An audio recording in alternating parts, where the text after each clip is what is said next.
If your town has an equal number of bars and churches, you might be in Missouri.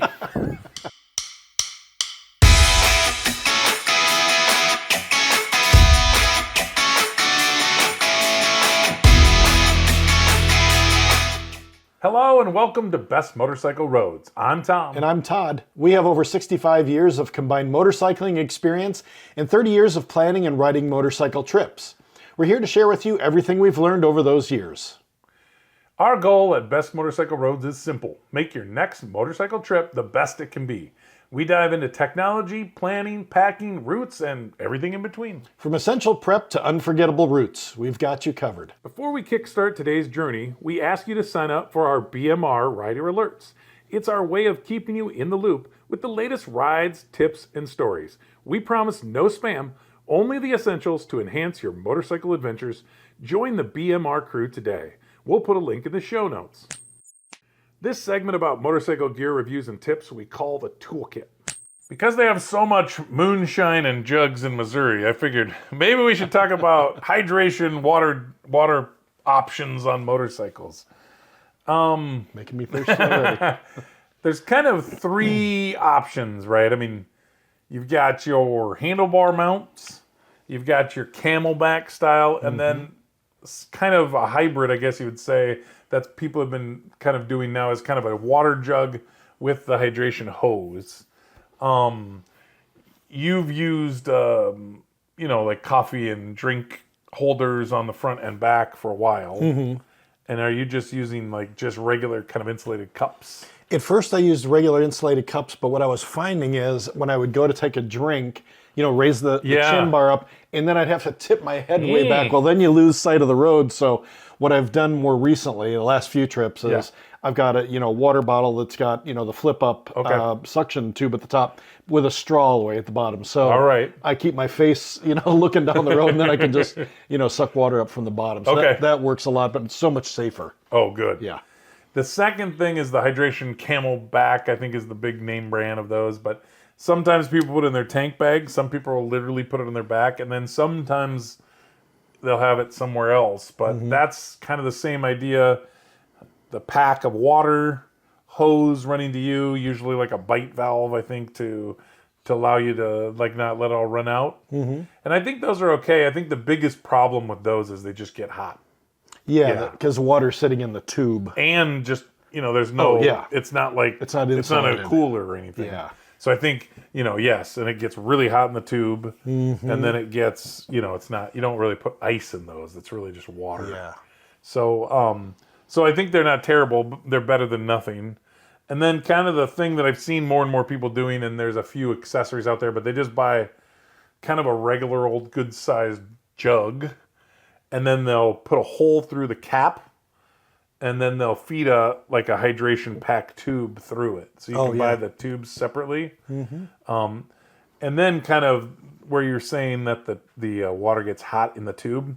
Now what I've seen a lot of people talking about doing is they leave it free flowing, and then they'll just push the water from the tube back into the jug. Oh yeah.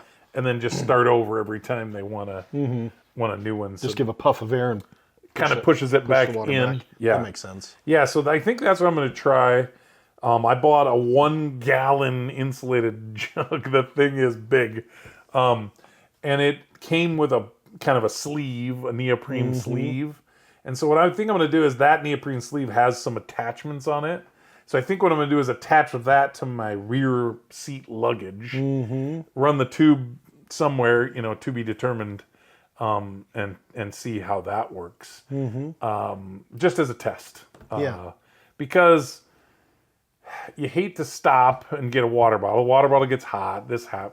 So I need to do a couple things is kind of test out how long does it take that to melt. Like do you fill it up all the way with ice, halfway with ice, a little bit of ice? Yeah. It's a pretty well insulated thing. Yeah, at first I was thinking fill it all the way up with ice. And and then water would, take up all the rest of the space. You'd probably have plenty as it melts, but if it's super insulated and keeps the ice cold, then maybe not. Maybe it's too much. So yeah. And I think when you're on a hot day, there's a difference between it jiggling around on a motorcycle on the melt, how much the ice would melt rather than just sitting in the sun. Right. There's probably a big difference there too. So exactly. So you almost have to like set it outside in the sun or something. Give it a little test. To see, but we talk about hydration a lot, and that's one of those things that and I guess for me too, it's such a. I think what I tend to do is I do a good job in the morning. I'll drink water in the morning, and then I'll have one. And then pretty soon you're 4 hours in, you haven't had anything to drink, and now you're getting dehydrated, and you can't catch back up from that, so fast. Yeah. So we'll see. RideWise is the section we focus on planning and safety tips. For today's RideWise, we're going to talk about like water, because you're already talking about hydration. Yeah, so right how much water do we need? And you said you're bringing a gallon. Is this like the owl and the Tootsie? How many licks? How many liters does it take to get to the bottom of the? Yeah. So a good rule of thumb is 1 liter, which is 32 ounces, approximately, for every hour of riding. Okay. So you're going you've got 128 ounces. Yeah. Not gallons, ounces. Both. And so that'll get you what, 4, 5 hours ish. Gallon of water? That means you're going to drink 8 ounces of water every 15 minutes. That is a lot of water. Just sip it. Okay. 1 constant sip of water. Do not stop. No, but either way. Yeah, that's on a really hot day. That's just a rule of thumb, how much to have with you. But I would also suggest that you probably get some electrolytes with that. So there's additives you can put in water to get those extra electrolytes, especially when you're sweating. You're going to start depleting electrolytes. So it's what plants crave. True, and that only leads to like fatigue and muscle cramps. Right. So you could do like a Gatorade, or you could add to. Well, and I do know when we're going in late July on a big trip, and it's 90s, 100s, we're riding out west. It's going to be hot. So, I think more is better. Yeah. Nothing worse than a leg cramp on a motorcycle. Or a hip cramp. Also, you might want to think about having a small cooler with some fruits and vegetables that are high in water content. Watermelon, celery, cucumbers, any of that kind of stuff that's got a lot of water in it. Yeah. Not only help fill you up, but then beef jerky. No, to keep you hydrated. And then don't wait until you're on the road to start drinking water. You said you're going in the end of July. I would start drinking water a couple of hours before, even the day before. Just get extra water in you, because an extra 16 ounces of water, an hour or two before you ride is going to make a difference. It matters. It does. And then, don't chug water as you go. Just small sips. The more frequently, the better. Well, and I think that's where these kind of, from the cup to the camel pack to the, this kind of jug with a tube. Because I think of times when you think, I could use a drink water, but like I'm not stopping. It's in the back. It's this, it's that. And so like, maybe this is a good way to go. So yeah, and really just listen to your body. Don't wait until you feel really parched to start drinking. Just kind of drink as you go. And you've already talked about like the different types of packs. Yeah. So, just maybe use a lot of ice in those packs, and I think you'll be fine. Well, and I do also know, like for me, I think a lot of times in the afternoon I get tired. Mm-hmm. And, I used to think, we just ate lunch and it must be carb. True. Sometimes I think you're just dehydrated, because that is one of the indications of dehydration is feeling tired. And I just wonder sometimes if that's what it is, because it just feels odd that, okay, hey, I'm riding on the motorcycle going 65 miles an hour down the road and I'm going to fall asleep, and it's like, what in the world? So, yeah. The other thing that can, kind of dry you out, make you dehydrated, is like sugary drinks, or caffeine, which I love. I love a giant jug of coffee in the morning, but those things can help dry you out, or make it worse. And then wearing clothing that kind of covers up, that's got some breathability, but keeps you from like sweating too much. Yeah, if you captures it. Yeah, right. Yeah, so breathable, but you don't want a lot of fluid loss, that way. So, those are all just things to think about, especially when you're going to start riding in hot weather and you're going to be on hot pavement, and Hot, hot, hot. Hot, all hot. Yeah. Two hots do not make a cold. No. The next segment is what we call the mile marker. It's our story segment. For the mile marker today, we're in a 6-episode series, kind of talking about the top 5 best motorcycle roads in the Midwest. So today is number 2 of 6, and we're going to talk about Missouri today. So top 5 motorcycle roads in Missouri. Again, I'm sure we missed some. Please comment, complain, whine in the comments. That would be great. But really, I mean, Missouri has some great roads. It really does. Mini mountains in the Ozarks, river rides on both sides. Oh, wow. And just probably some, big cities to visit, which is kind of fun for some. One that I had not really heard of, but I think we've actually been on is coming in at number 5. It's called the Glade Top Trail, which I had not heard of, but when it said where it is, it's a scenic area just inside the Mark Twain National Forest. Oh, yeah. Just north of Lake of the Ozarks. We've rode that before. Many times, yeah.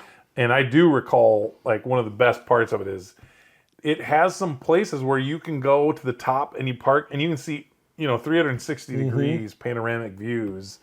Man, is it good.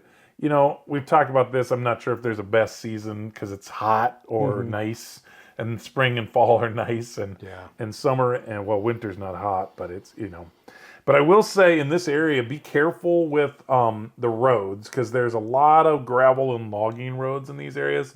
So ones that look really squiggly on paper don't look so good when you get there, and it's gravel, mud, and then don't always because a lot of now Harley has some great GPS that has gravel, a lot of gravel roads detection. Marked, Yep. But the rest of them don't. I don't know why. I can't believe that Google can't fly a drone somewhere and figure this out. But don't trust the GPS there. Be checking on those things. And then just GPSs in general, cell signals in the Ozarks are a little light. So, a lot of times you can download those maps ahead of time. Yeah. So check on that too. Yeah, and I know that you've used Google Maps in satellite view and then zoomed in on the roads, and you can usually tell at that point. Yeah, the best place to always look is at a corner, at an intersection, because when you look at it, sometimes you're not sure, but usually it'll be a very stark contrast between a paved road and a gravel road when you look at the combo of the two. So yeah, they probably don't have street view in those areas, right? Some, but not many. Some, but not many. I don't know. Yeah, gravel roads. Maybe that's the trick. Maybe that's it. If there's no street view, yeah, you know it's that could be it. Yeah, you may be onto something. Number 4, again, one that I didn't know about, but really, again, we've rode these roads, but I've never heard the name. Yeah, and it's called the Ozark Hellbender. So that's Lebanon, Missouri to Evanescence. 17 and 106, and there's a town, Owls Bend. So basically, this is just south and west of St. Louis, and we've rode there a lot. Yeah, I'm sure we've ridden this, but we just know them by the road names. Yeah. We didn't know the title that somebody put on it. Yeah, the official name. Yeah. So the coolness, it's just south and east of Fort Leonard Wood. There was a time, though, I will tell you, that we rode through there. I don't think you were with us that time. If you ride through a military base, we had to, not everyone had, I think I was wearing shorts, shocker, and then there's a couple guys that weren't wearing gloves, and every piece of skin must be covered. And they were really protective about the ankles and stuff. So, like, luckily everyone had longer ankle socks. No, boots. Like, if that kind. Like, I don't think you could have worn tennis shoes. No kidding. Yeah. So you just got to kind of be careful. They're sticklers about the protective gear, and I don't blame them. Yeah. But fall and spring on this one. But just some of the greatest parts of these are just the scenic farmland. There's just, in that area is rolling hills. It's just before you get into the river valley of Mississippi, and then the big Piney River is there too. And so there's some fun some areas there. Oh, that sounds good. Yeah. The third is Missouri Highway 90. So that's basically, and again, I was been in this area one time when we did the first Eclipse trip. When you guys split, we were down in this neighborhood, but I don't think we rode this road because we were going north-south, and this is more of an east-west. So it's called Missouri Highway 90. If you go to Lost, Oklahoma, and then I haven't a clue, Arkansas. Not real town names, but that's what it looks like. It's actually right where it starts is something called Southwest City, Missouri. And it is literally down in the most southern western corner of Missouri. This is a cool road. 45 miles long. And you know when the description says it's a 2-lane highway for its entire length, it is rugged in areas, very hilly, very curvy. I don't know. We're going to have to find a time to get down here because I know we haven't rode the east and west that far south. Best season is fall, plenty of trees. But I would say, it's only 45 miles, but check the fuel before you start. I thought kind of some of the names of the towns were pretty cool that were on there. Noel, Jane, Arnett, Cove, and it ends up at the Washburn at the Trojan PQ Mart. But and then there's at least one church every 2.5 miles. So. Sure. But no, this is a neat looking road. Again, I haven't rode this thing. We've been in the area, but we've always been going the different direction. But it's definitely moving up the list of a must do one of the times we get down this area. Yeah. Number 2 is a road that we have rode and loved. It's Missouri 19. And that go from New London all the way down to Arkansas and actually continues there. 262 miles of just plain great road. This was part of the lead mines, and still there is active lead mines there, just quite a bit less than they were in the past. But it's the best time to ride is fall, but really we've rode this all year round. It's really close to Hannibal is when you kind of jump on and all the way down. Unbelievable roads. We love a place in the middle called the Bixby Country Store. Homemade food and everything, just nice people. But this road, I mean, for the length that it is, it's a great road. 262 miles on the same highway. Take some breaks, and that's a day ride right there. A day? Well, come on. At least a quarter anyway. No, but I like to stop and have some fun along the way. I like to see the sights. I think what I like most about this road, again, not this super technical thing, but it's just like endless winders, just nice and gentle corners and things. It's a great road. Yeah. And I don't know.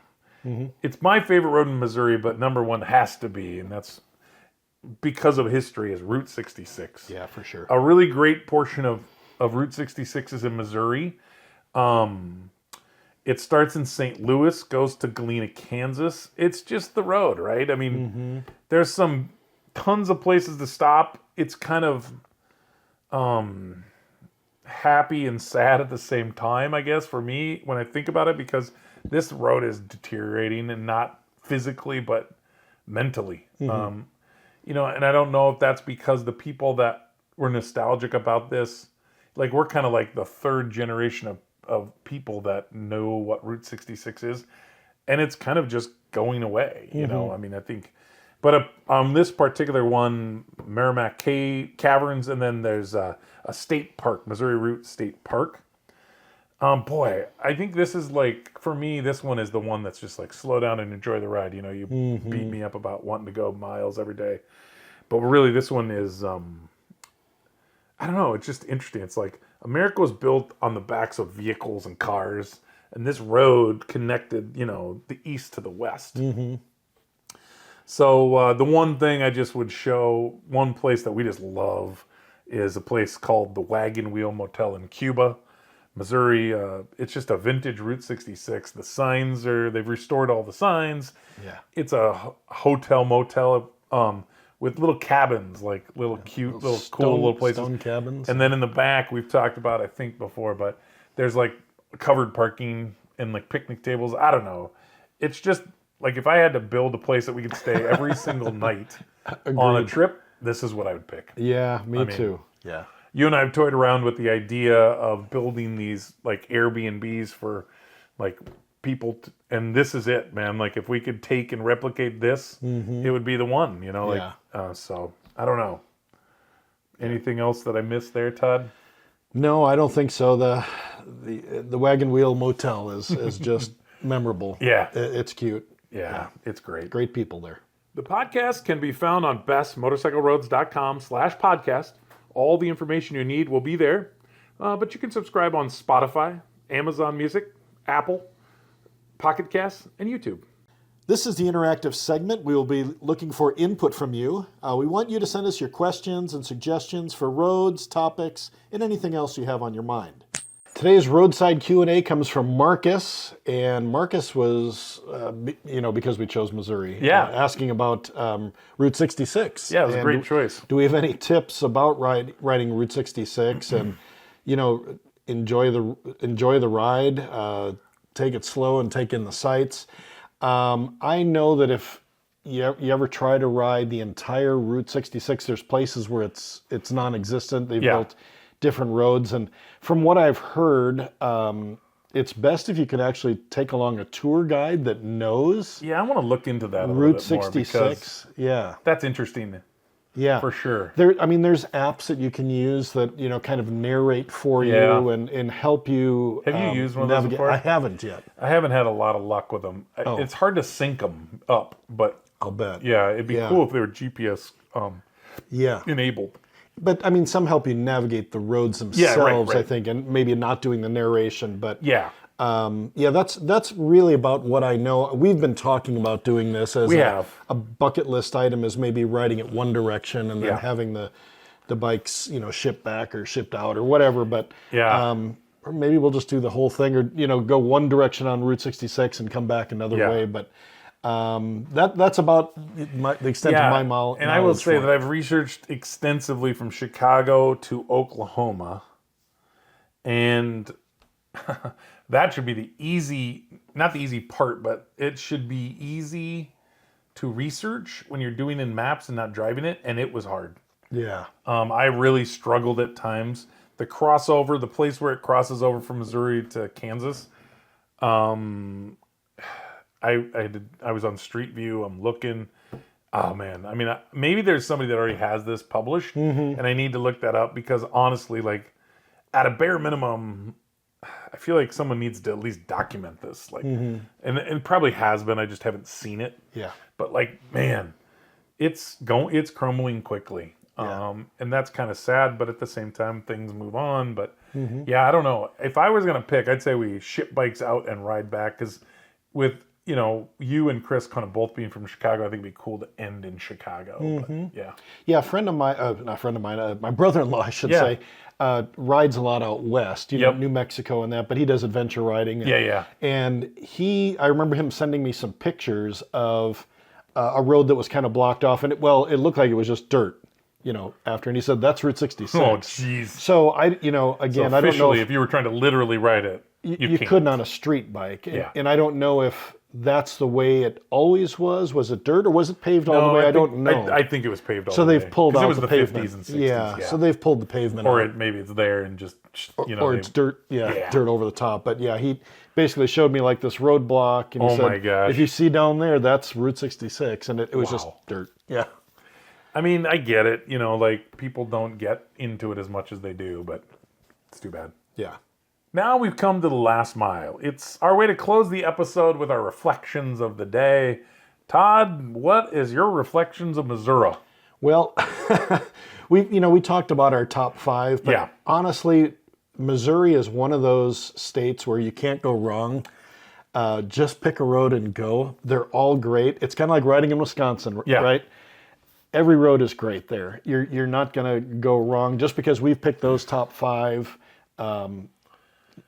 Argue with us, but you can't go wrong in Missouri. Right. Every road is going to be fun. You're going to find great towns along the way, great people, sights to see, and historic markers. Oh my gosh, it's a lot of fun. Well, and I know we've talked about the historical battlegrounds. It's a battleground state too. I would agree, Todd. I think in Missouri, there's not a lot of gravel roads either. There's a few, but it seems like you just kind of cruise along and everything turns out. And there's some great barbecue in that area too. Both sides, Kansas City and St. Louis, too. So I never went hungry anywhere, but for sure in Missouri. If this episode revved up your day, don't keep it to yourself. Like it, subscribe, and share it with your crew. We're all about the thrill of the ride and the bond it creates. Keep the spirit of adventure alive, and remember, bikes, friends, and endless roads. The stories ride forever. Take care.